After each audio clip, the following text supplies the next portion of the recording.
10일간의 여정 끝에 화산에 도착하였다. 멀리 화산파의 전각들이 보였고 붉은 기와와 떠있는 하얀 구름이 고풍스러우면서도 장엄해 보였다.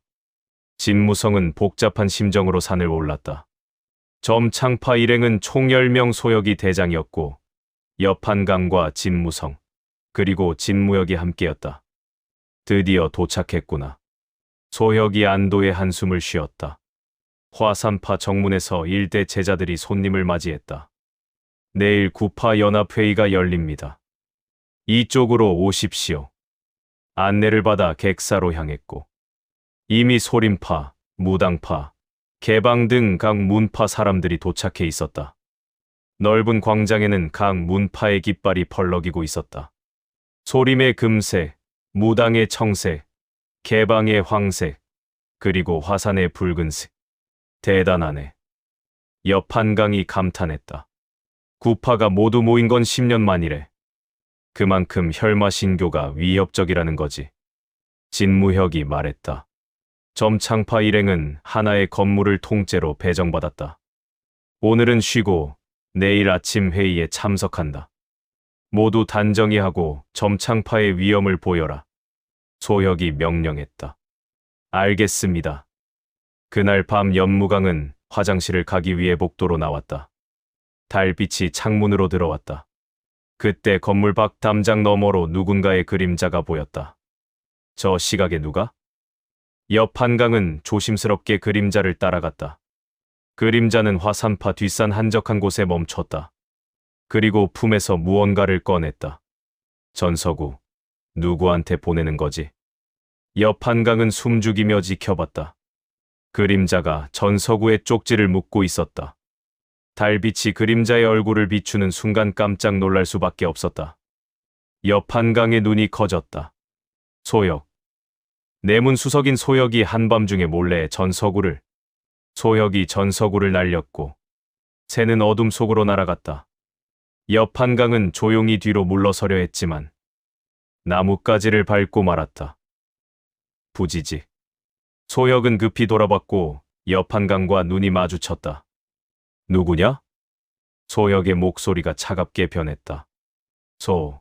소혁 사형. 여판강이 당황하며 말했다. 이 밤중에 뭐 하시는 겁니까? 그건 내가 대답해야 할 말이지. 소혁이 천천히 다가왔다. 왜 날 따라왔지?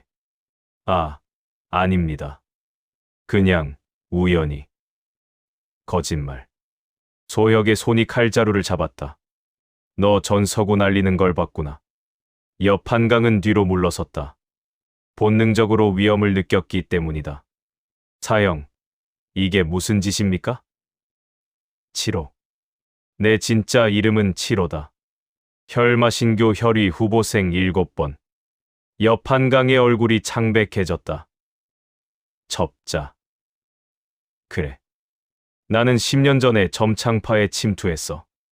주월담도, 설무영도 아무도 모르지. 오직 혈마신교만 알아.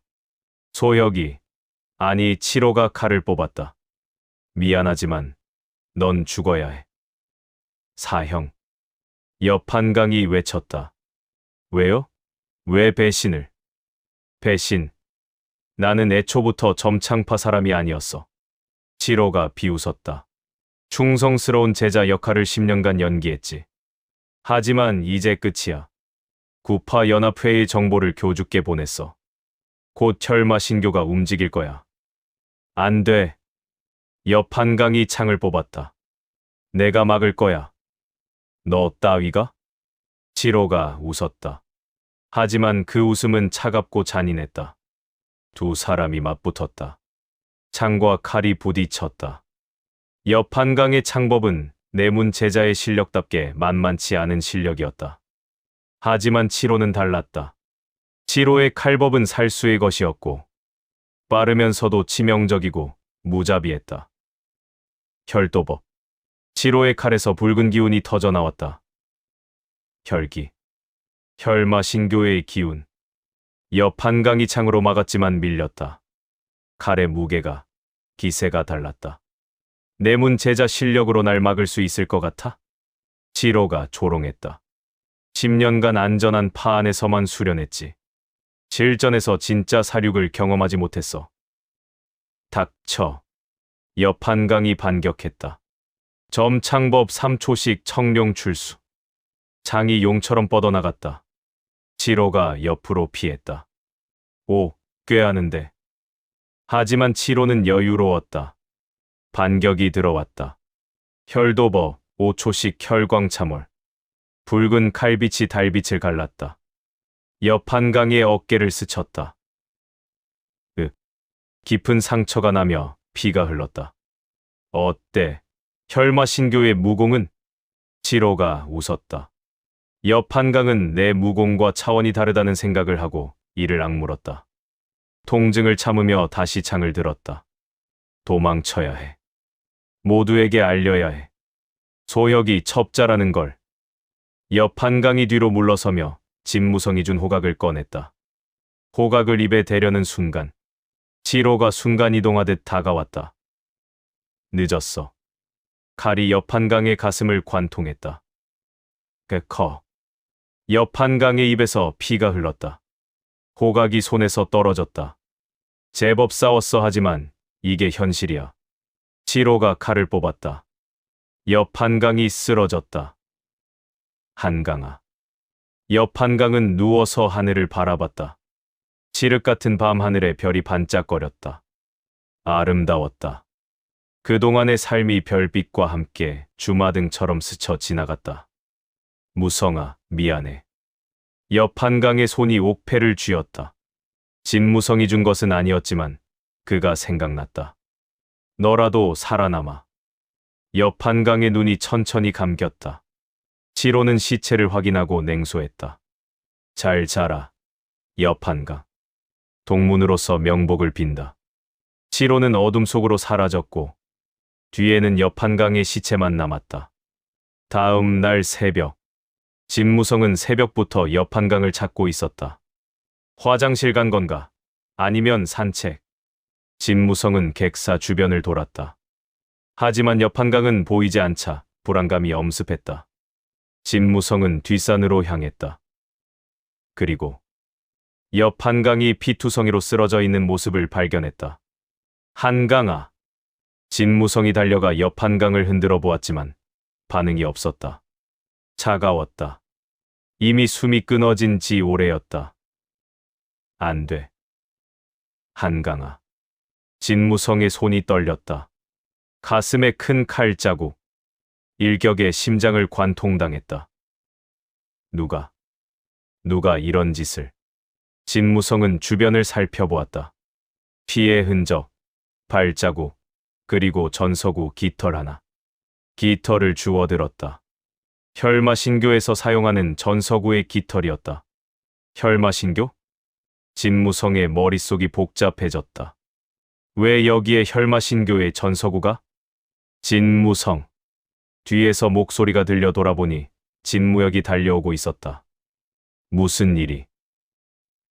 헉. 진무혁이 옆 한강의 시체를 보고 얼어붙었다. 옆 한강이. 아버지. 진무성의 목소리가 떨렸다. 누가 한강이를. 진무혁이 상처를 세심히 살폈다. 숙련된 눈으로 상처를 확인했다. 칼상이다. 그것도 일격의 급소를. 고수의 짓이야. 진무혁이 주변을 둘러봤다. 그리고 이 기운 혈기가 남아있어. 혈마신교의 무공이야. 그럼 혈마신교가 침투한 겁니까? 모르겠다. 하지만 진무혁이 심각한 표정을 지었다. 화산파에 알려야 해. 그리고 진무혁이 진무성의 어깨를 잡았다. 조심해라. 지금 혈마신교 첩자 이야기가 나오면 너도 의심받을 수 있어. 진무성은 고개를 끄덕였다. 하지만 가슴이 무너졌다. 자신의 유일한 친구 옆 한강을 안고 오열했다. 화산파 대전. 모든 문파의 대표들이 모인 자리지만 분위기는 무거웠다. 단상에 옆 한강의 시체가 놓여 있었다. 검성진인이 일어나 말했다. 어젯밤 점창파의 옆 한강 제자가 살해당했습니다.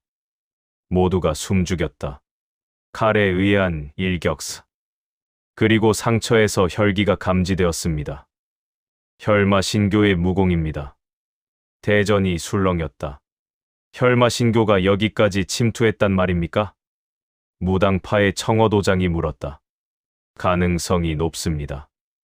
혹은 검성진인이 멈췄다. 우리 중에 첩자가 있을 수도 있습니다.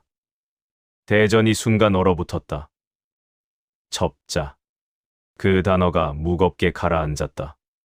말도 안 됩니다. 개방의 홍방주가 외쳤다.